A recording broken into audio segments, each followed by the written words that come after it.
Mr. Chairman and fellow Toastmasters, I'd like you to imagine that you're a cyclist and this is France. You're with 3,200 other cyclists from all over the world, and you're part of an amazing epic bike ride called the Paris-Brest-Paris. The Paris-Brest-Paris is held every 4 years, and last year there were nearly 6,000 riders from 65 different countries. I was part of the 1991 Paris-Brest-Paris. It was the centennial ride. It was 100 years since the first one. And there was an excitement, there was an electricity in the air of being on that starting line. I never felt so nervous. The only time I was that nervous was when I did my first icebreaker. It was that kind of a feeling. And it was an exciting ride. And I want to tell you a little bit about it. I'm going to talk about what is the PBP, a little bit about its history, and why would anybody do such a ride? So number one, what is the PBP? The Paris-Brest-Paris, called PBP for short, or Paris-Brest-Paris, it's held every 4 years. The last one was in 2015, so next one's in 2019. A ride which I'm hoping to be part of in 2019. Paris-Brest-Paris is run through the Normandy and Brittany. It starts on the outskirts of Paris, goes all the way to the Atlantic town of Brest, and back again. It's 1,200 kilometers and a bit of long distance cycling. And how it works is the riders are broken up into groups of 200 to 300, which are started about 15 minutes apart. We roll through the countryside and we stop at checkpoints or control points to get our card stamped to show that we passed through that checkpoint. They also have up to 4 secret control points. You can probably guess what those might be for. Anybody thinking about taking a shortcut? And when I did the Paris-Brest-Paris in 1991, there were 4 secret controls. We had to have all 4 of them stamped. If even one of them was missing, we'd be disqualified. People approach the Paris-Brest-Paris in a different way. There's the fast group. They're called the vedettes. They're out to do a personal best.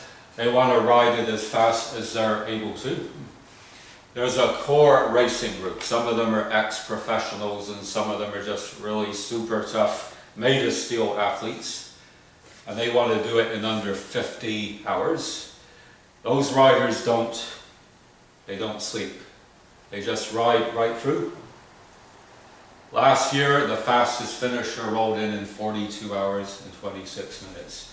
That's just a hair under an average speed of 30 kilometers an hour. 29 point something. The roads of the PBP, a lot of them are chip seal coated roads.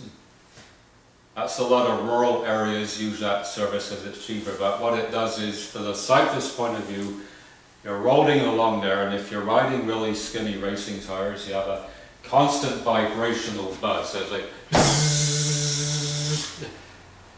and let me tell you, I had a sore ass the end of the PBP. I'll never forget. But it was a fun ride. Thousands of people come out to support the riders from the villages that we roll through. Oh, that's over 10,000 people at the start, and same with the beginning. But they come out, they provide water, they provide food. If a rider wants to sleep, they offer a room in their house. People really come out and music is played. It's just it's like a parade, it's like a party on 2 wheels with all these people. And you have the racers and you have the more tourist types. They're aiming to finish in less than 90 hours, the maximum time. The minimum time of it's 40 hours. A little bit about the history. Paris-Brest-Paris was started by the same people who started the Tour de France. The first PBP was in 1891. It was won because it used to be a race for professionals, by Charles Durant. And I finished in close, just a little bit before he did, except he rode on roads that were not paved at all. They were dirt roads back then.